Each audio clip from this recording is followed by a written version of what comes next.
చెప్పమ్మా పద్మజ, ఒక్కసారి మెల్లిగా చదువు. ఓకే గురుగారు. అహంభావం నాశనం చేయవలెను. ఆత్మను పొందుట అంటూ లేదు. అది లేని క్షణం ఒకటుందా? అది క్రొత్తది కాదు. అంతా బాగానే ఉంది. అహంభావనని నాశనం చేయటం అంటున్నారు. నిజంగా ఉంటే నాశనం చెయ్యొచ్చు. మరి ఏ విధంగా తీసుకోవాలి?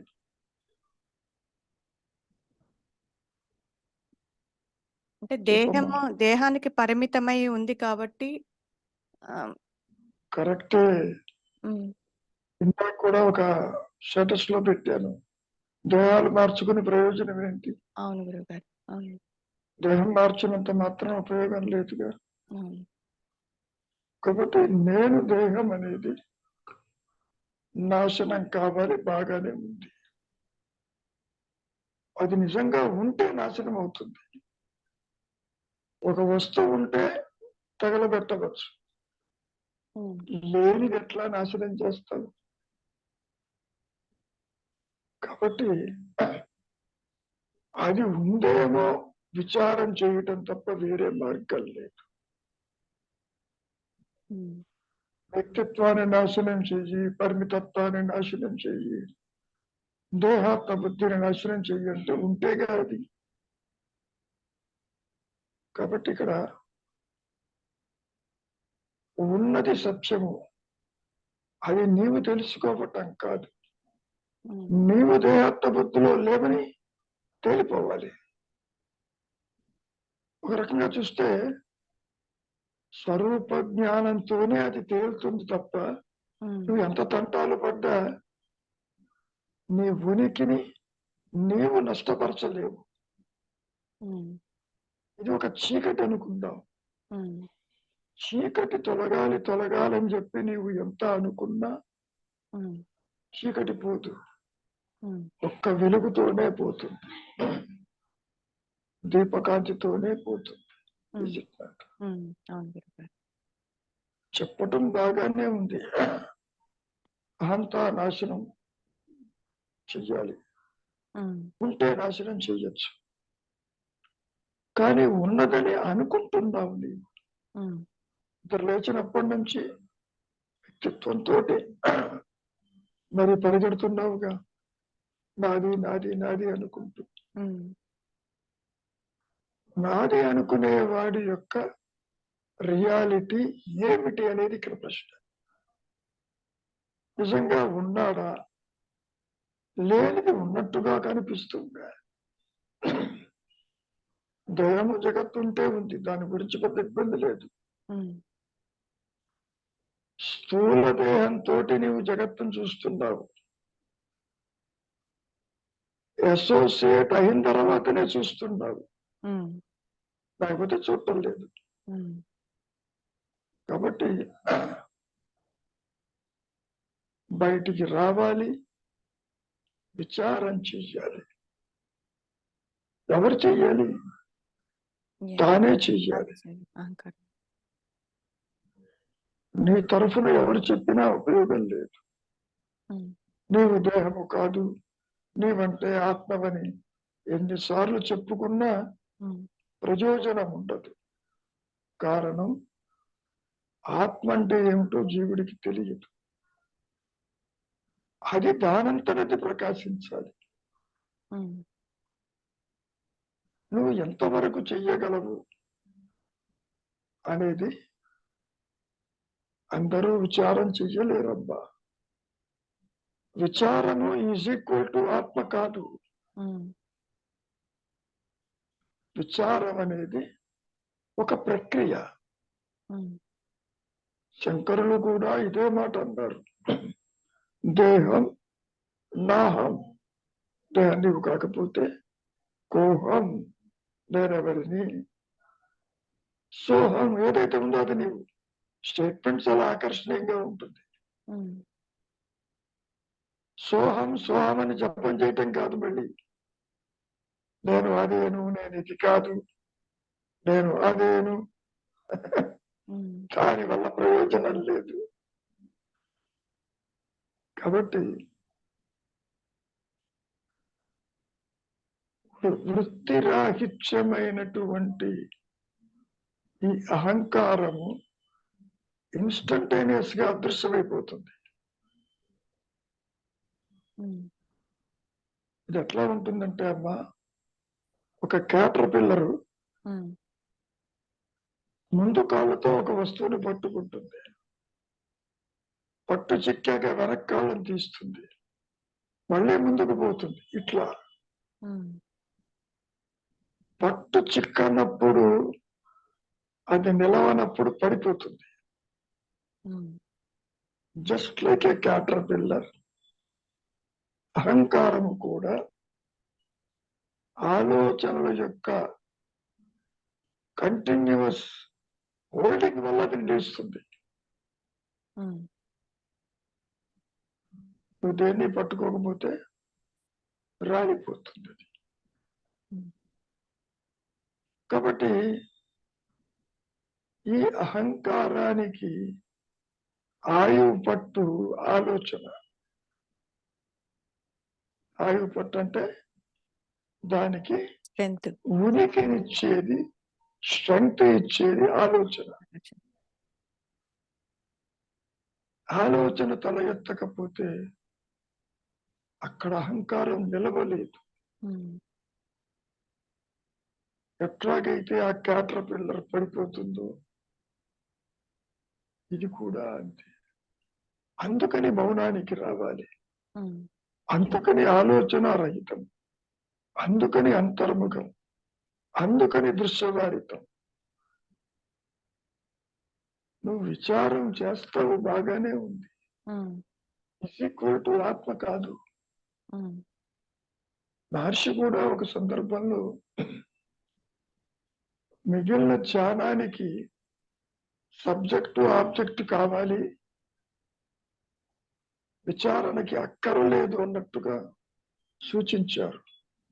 కానీ నా దృష్టిలో విచారం చెయ్యటానికి కూడా ఈ అహంకారము సబ్జెక్ట్ అయి కూర్చుంటుంది. ఉమ్, తన ఉనికిని తాను తెలుసుకోలేదు, ఉమ్, తన మూలము తాను తెలుసుకోలేదు. కానీ నిశ్చలత్వానికి మటుకు రాగలదు. ఉమ్, ఆ నిశ్చలత్వానికి అలవాటు చేసుకుంటే చాలు, అంతవరకు. విచారం చెయ్యలేకపోతే విచారించక్కర్లే, ఉమ్, థాట్ ఫ్రీగా ఉండు, వైరాగ్యంతో ఉండు, దేని మీద ఆసక్తి పెట్టబాకు, ఉమ్, ఆలోచనల వెంట పరిగెత్తవద్దు. అదేమిటి, ఇదేమిటి, వాళ్ళేం చెప్పారు, వీళ్ళేం చెప్పారు, ఆ పుస్తకంలో ఇది ఉంది, ఈ పుస్తకంలో ఇది ఉంది, ఇట్లా అనవసరంగా శాస్త్రాల జోలికి, సంఘటనల జోలికి, కాలం జోలికి పోవద్దు అని అర్థం. ఇక్కడ ఉమ్, చూచే నేను అహంకారం, మాయా నేను. అహంకారం అంటే ఆత్మ లక్షణాలు ఉన్నాయి దీనికి. ఉమ్, ఈ మాయా నేనికి చాలా లక్షణాలు ఉన్నాయి.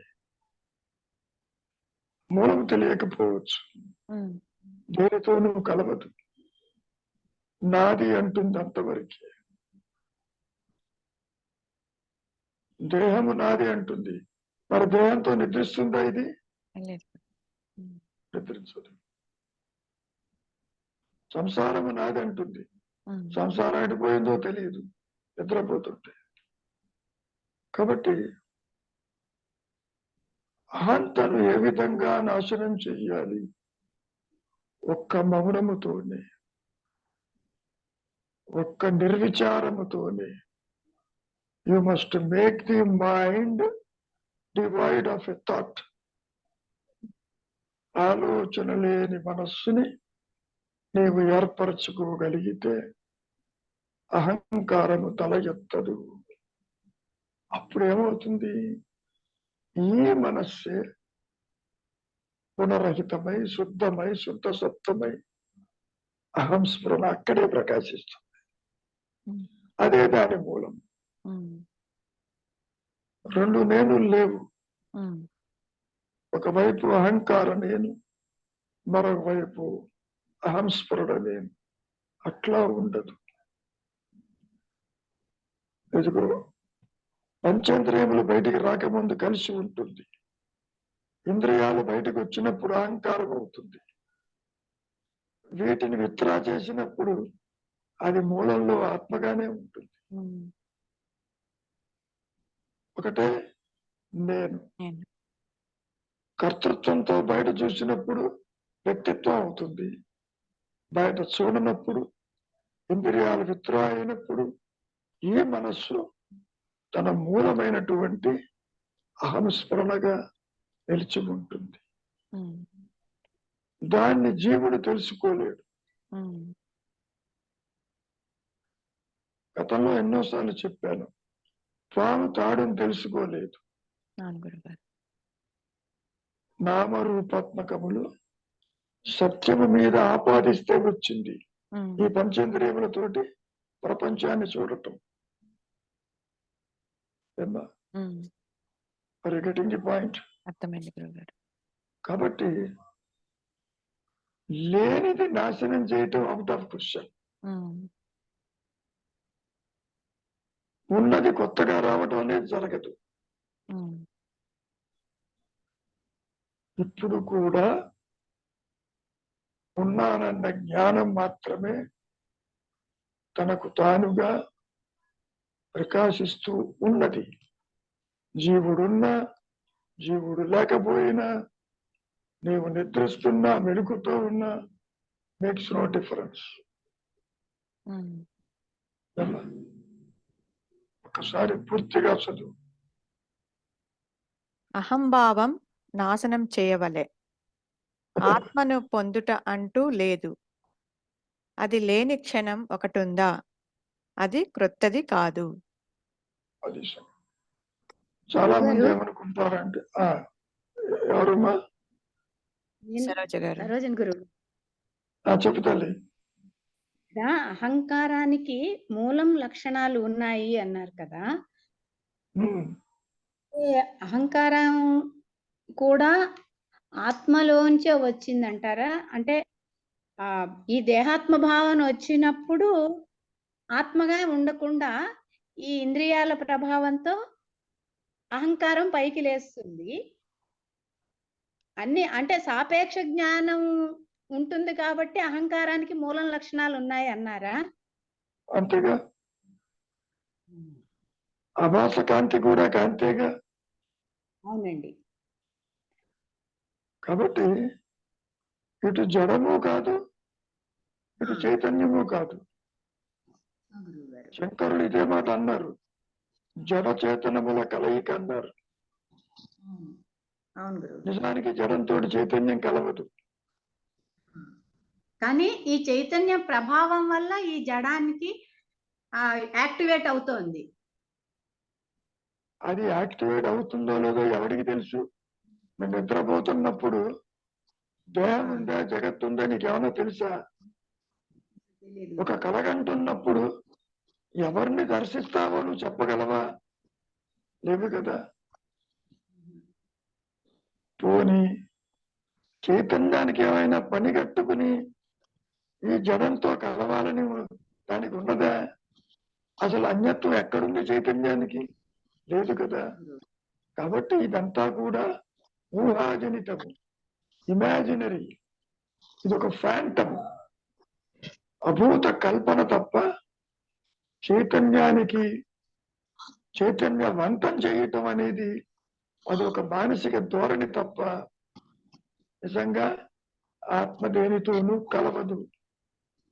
అహంకారం కూడా కలవదు. పొరపాటునైనా పాము కలుస్తుంది ఆ తాడుతోటి? కలవదు. పోనీ తాడుని అడిగావనుకో ఎప్పుడైనా అప్పుడప్పుడు, నువ్వు పాము అయినావా అంటే ఏమంటుంది? దానికి నాకు ఏం సంబంధం లేదు పొందుంటుంది. అదే మహర్షి కూడా చెప్పిందమ్మా, ఆత్మ అన్యత్వము అంగీకరించదు. ఇట్ వోంట్ కాగ్నైజ్ జీవ జగత్ అండ్ ఈశ్వర. ఈ మాయా నేను, ఈ ఫ్యాంటమ్, దాన్ని పిశాచమని కూడా వర్ణించారు. పొరపాటును కూడా ఆత్మ తెలుసుకోలేదు. ఎందుకని? దానికి ఉనికి లేదు. తన స్వభావాన్ని గుర్తించే శక్తి లేదు. ఇది ఒక భ్రాంతి.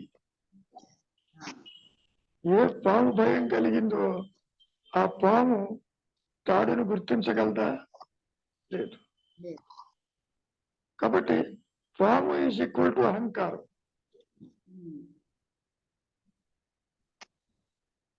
ఇక్కడ విచారం అంటున్నాము, అక్కడ వెతుకుతున్నాము, అదే తేడా.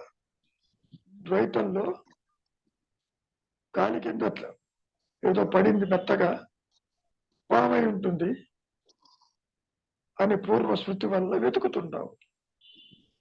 వెతికితే పామున్న చోటే తాడు కనపడింది, భయం పోయింది, అది బాగానే ఉంది. ఇక్కడ అంత తేలిగ్గా ఉండదు ఈ మాయానేమి. అసలైతే వాసనలతో వచ్చింది, కోరికలతో వచ్చింది, బంధాలతో వచ్చింది, రాగద్వేషాలతో వచ్చింది. అంతా నాది నాది అంటూ విర్రవేగుతుంది. మరి ఏ విధంగా అది తన మూలం ఇది కాదు అదని అది ప్రకాశించే స్థితికి పోవాలి. అంటే అడ్డు తొలగించే స్థితికి పోవాలి. మరి అడ్డేమిటి? ఆలోచన. అడ్డేమిటి? నీ ప్రయత్నం. అడ్డేమిటి? బాహ్య చింతన. అడ్డేమిటి? అన్య చింతన. ఇట్లా కర్మలు కూడా వస్తాయి గురుగారు అందులో. కర్మ అనేది కర్తృత్వం ఉంటే వస్తుంది. ఇదంతా ఒక మాయా సిద్ధాంతం అమ్మా, సత్యమేం కాదు. ఆలోచన వల్లే కదా, ఆలోచనతోటే కదా కర్మలు చేస్తాం. ఆలోచన రావటానికే కర్మ. ప్రారంభంలో ఉంటేనే ఆలోచన, ఆ తర్వాత యాక్టివిటీ, ఆ తర్వాత కర్మ బలాలు, సుఖము దుఃఖము, అది వేరే సంగతి. ఇదంతా కూడా ఒక స్వప్నంలో అనుభవించినట్లుంటుంది. ఆత్మకి దానికి ఏ సంబంధము లేదు. సిద్ధాంతాలన్నీ కూడా అనుకూలంగా ఏర్పరచుకున్నది. కర్మ సిద్ధాంతం కావచ్చు, ఇంకేదన్నా కావచ్చు. సాక్షాత్తు అర్జునుడే నేను వీళ్ళని ఎలా చంపుతానని కర్తృత్వంతో ముందు చేశాడు. అసలు నువ్వెవరు చంపడానికంటూ గీత మొత్తం కూర్చోబెట్టి చెప్పాడు. అది వేరే సంగతి. ఏమా అర్థమవుతుందా? అర్థమవుతుంది గురువు గారు. లేనిదే ఇంత ప్రమాదకరము, లేని దానికే ఇన్ని శాస్త్రాలు, లేని దానికే ఇన్ని బోధలు, లేని దానికే ఇన్ని బాధలు. ఉన్నది బాగానే ఉంది, ఉన్నది తెలియదు, అందుకని ఇవన్నీ వస్తున్నాయి బాధలన్నీ. ఎందుకు తెలియదు? అది లేకుండా సరోజ లేదు.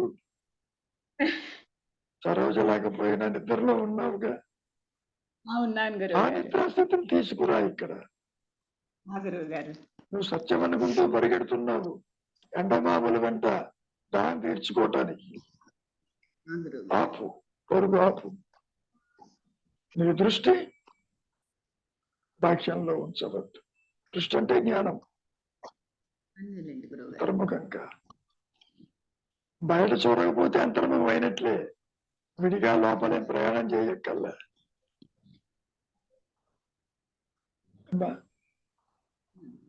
Are you getting the point? అర్థమైంది గురువు గారు. ఏమ్మా ఇంకేమైనా ఉందా?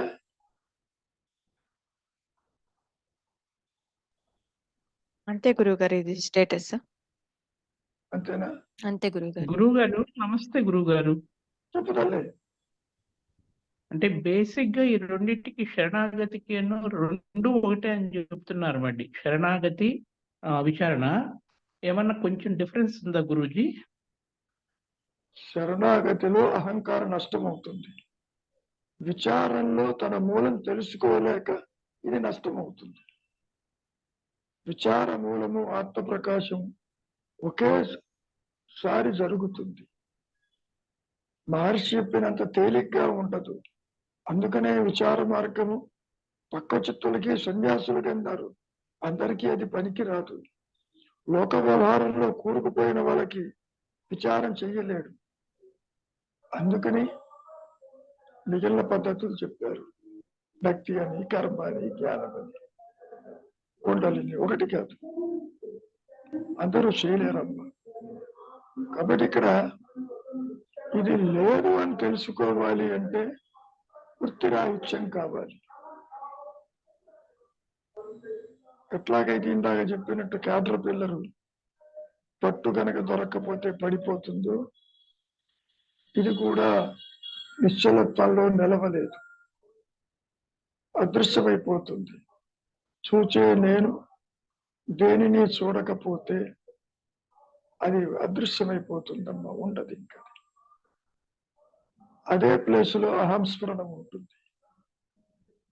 ఏది కొత్తగా రాదు. ఏమా మార్గాలంటూ లేవు. కొంచెం ఏమైనా డిఫరెన్స్ ఉందంటారా రెండింటికి?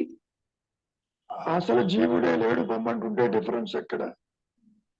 విచారణకను అమ్మా, విచారం చేసేది కూడా మాయా నేనే, అవును, శరణాగతి పొందేది కూడా మాయా నేనే. దేహాత్మబుద్ధి ఉన్నదేమో చూడు. నువ్వు చూడటం చేత కాదు, ఓకే, మౌనంగా ఉండు. అంతర్ముఖంగా, చింతావిహీనంగా, దృశ్యవారితంగా ఉపదేశారంతా ఒకే మాట. ఆలోచన లేని మనస్సు అదృశ్యమైపోతుంది. అక్కడ మిగిలి ఉండేది ఆత్మే ఉంటుంది. ఏది కొత్తగా రాదు. తెర మీద మీరందరూ టీవీలు చూస్తారు బాగా.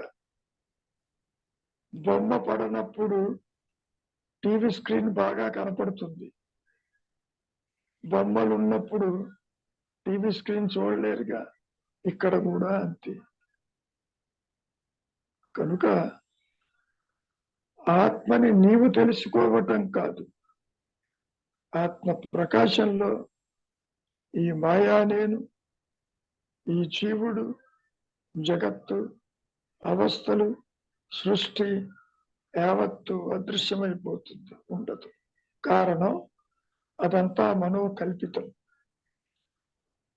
స్వప్నంలో ఎలాగైతే చూచి బయటికి రాగానే అదృశ్యమైపోయిందో, ఈ జాగ్రత్త, స్వప్న, సుషుప్తులు ఈ మూడు కూడా స్వప్న తుల్యములు, నిరాధారములు, ఉనికి లేనివి.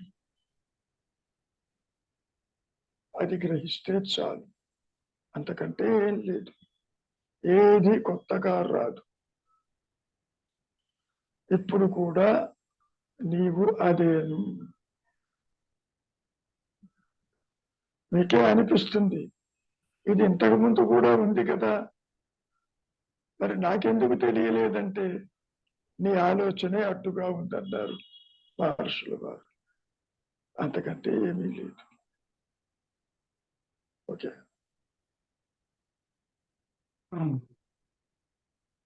ఇంకేమైనా ఉందా?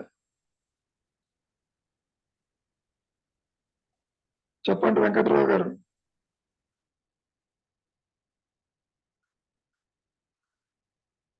అన్మ్యూట్ చేసుకోండి.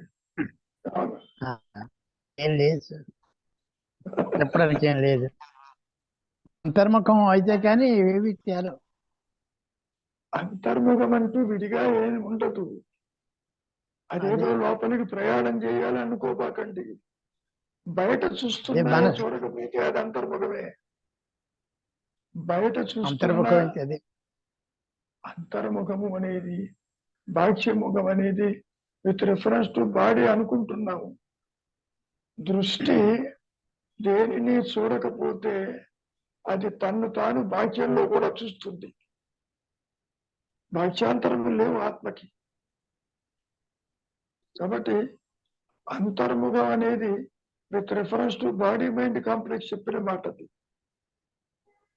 చింతా విహీనం కూడా అటువంటిది. ఆలోచన వస్తేనే ఇంద్రియాల వెంట బయటికి వెళ్తున్నారు. ఆలోచన లేకపోతే అంతర్ముఖమే. ఈ రోజు మీరు బయటికి రావద్దు అంటే ఇంట్లో ఉన్నట్టేగా. విడిగా ఇంట్లో ఉండటానికి ప్రయత్నం అక్కర్లేదు. నాయన రవి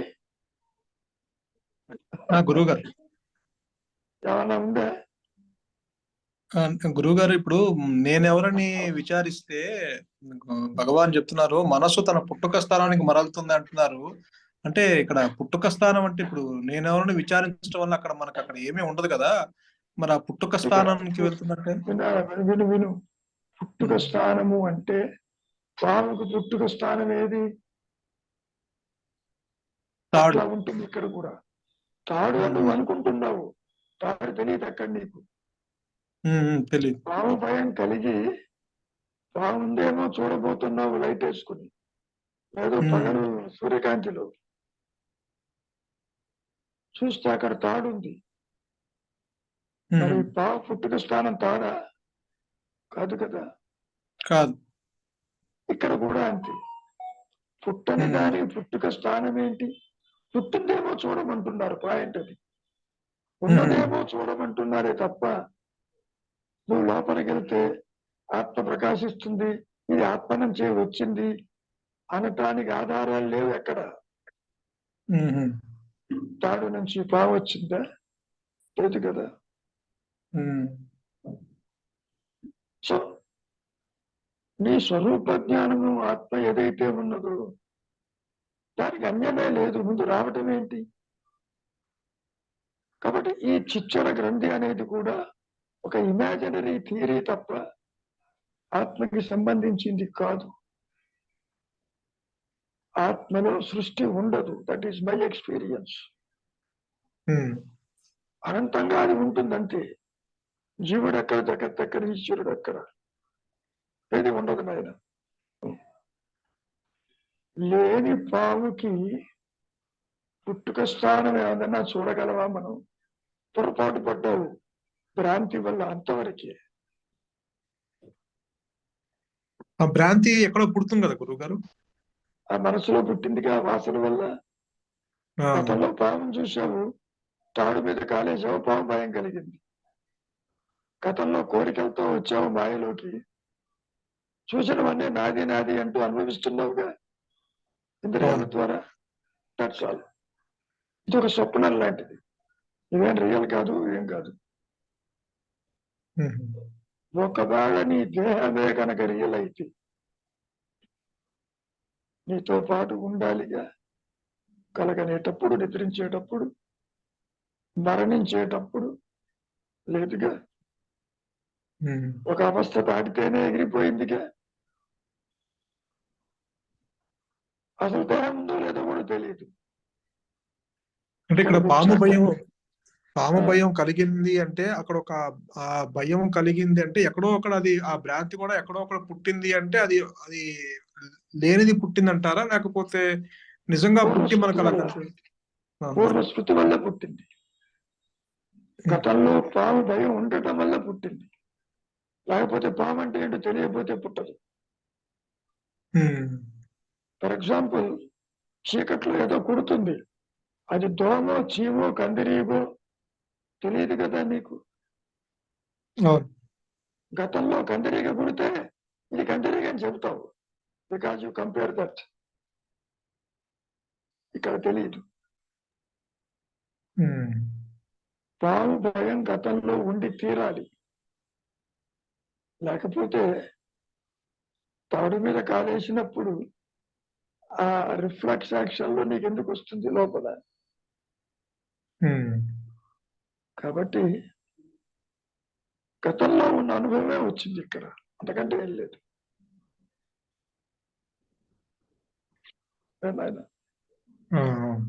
ఇప్పుడు జరిగేవన్నీ, ఇప్పుడు చూస్తున్న జగత్తులో వస్తువులు గాని, పరిచయాలు గాని, మమకారాలు గాని, ఇవన్నీ గతంలో అనుభవాలే మనకి కనిపిస్తుంది. Correct. Recorded versions. Recorded versions. Record లేకపోతే నువ్వు గుర్తించలేవు. you acquire the new records also, అవును. new tastes also. ఇంతకు ముందు తిననిది తాగామనుకో, ఆ టేస్ట్ రికార్డ్ చేస్తుంది, మళ్ళీ అది కావాలంటుంది. ఇదంతా ఒక అవును. స్వప్నం లాంటిది, ఇదొక మాయ, ఇదేం సత్యమేం కాదు. You create and experience. పుట్టుక మరణము రెండూ మాయే, సత్యం కాదది. దేహాలు మార్చుకోవటం, లోకాలను దర్శించటం, అది మాయే. మాయ అంటే నాన్ ఎగ్జిస్టింగ్, ఇమాజినరీ, ఏ ఫ్యాంటమ్. కాబట్టి అహంతను నాశనం చేయాలంటే ఉండాలిగా అది. ఆ, లేదు. నువ్వే అంటావు పామే లేదు, ఉన్న తాడే పొరపాటు పడ్డాను. ఇక్కడ కూడా అదే జరుగుతుంది. ఉన్నదే ఆత్మ, లేనిది జీవుడు. నేను అనవసరంగా ఆందోళన పడ్డాను, ఇదంతా సత్యం అనుకుంటున్నాను అని నీకే తెలుస్తుంది.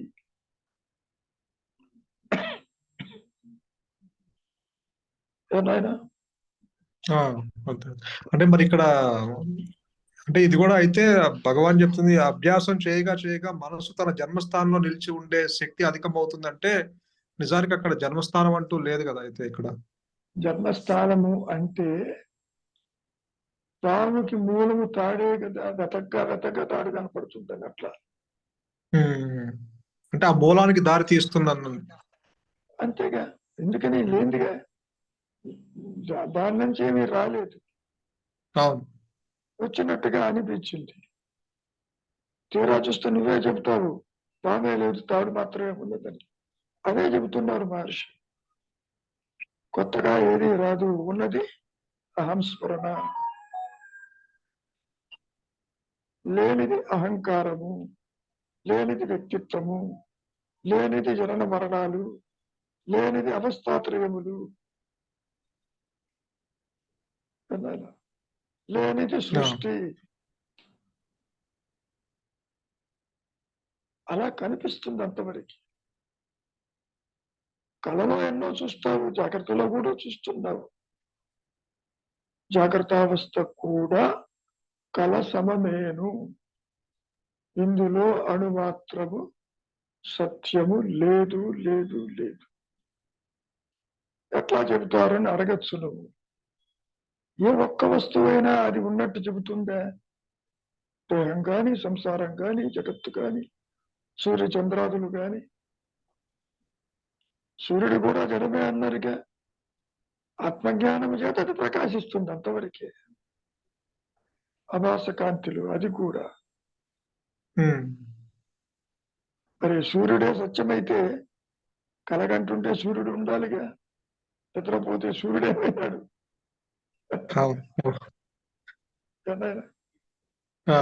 గాఢ నిద్రలో నాకు ఇష్టమైనవన్నీ అక్కడ ఏం రావట్లేదు. ఎందుకని? నువ్వే లేవు అక్కడ, వృత్తిరాహిత్యమై ఉన్నావు. అది పూర్తిగా ఎప్పుడు నష్టమవుతుంది అంటే స్వరూప జ్ఞానంతో పోతుంది. అది తర్వాత అది కనపడ్డా ఇబ్బంది లేదు. ముందు ఎరుకగా మిగిలి ఉంటే మనస్సు వచ్చి జగత్తును చూసినా చూడకపోయినా మేక్స్ నో డిఫరెన్స్. అదే ఇందాక స్టేటస్ లో ఒకటి పెట్టింది.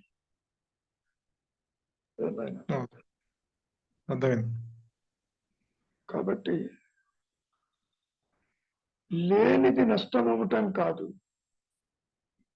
ఉన్నది ప్రకాశించటానికి నీవు మౌనానికి రా, ఆలోచన రహిత స్థితికి రా. చూచే నేనప్పుడు ఆత్మగానే చూస్తుంది తాను. రెండో జ్ఞానమే.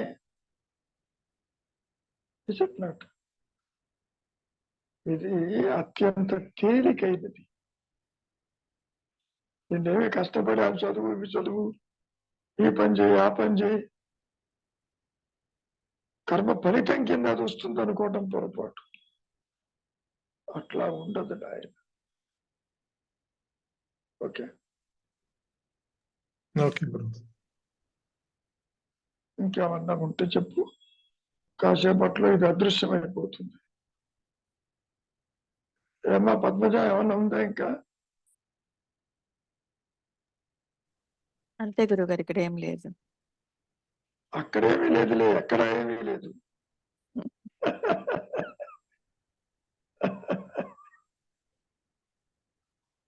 అదే అంటారు మహర్షి, స్వరూప జ్ఞానమందు అసత్యము అసత్యము గావించబడుతుంది, లేనిది లేనట్టు అదృశ్యమవుతుంది. అట్లా ఉమ్.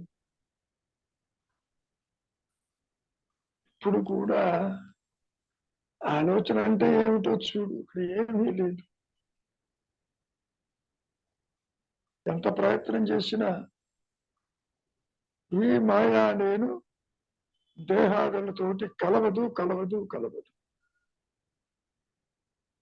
చాలా తేలిగ్గా అక్కడ పారేసి నిద్రపోతున్నావా లేదా ఈ దేహాన్ని? అవును గురుగారు. అట్లా పోతున్నావు. అది ఒక భావన కాబట్టి పోతున్నావు. ఉమ్. లేకపోతే పోలేవు కదా. గురుగారు, స్వప్నంలో ఒక ప్రపంచాన్ని సృష్టించుకుందంటే అది అది ఆ ఆలోచన అక్కడ ఉన్నట్టేనా గురుగారు? ఉన్నట్టేగా, కర్మ ఉన్నట్టే, ప్రారంభం ఉన్నట్టే. నువ్వు తెచ్చుకున్న పిడికిడి ప్రారంభంలో శుభ్రం కూడా ఉంటుంది, నిద్ర ఉంటుంది. అదే ఆ స్వప్నావస్థలో ఒక ప్రపంచం సృష్టించుకుందంటే ఒక ఆలోచన బయటకు వచ్చినట్టే కదా.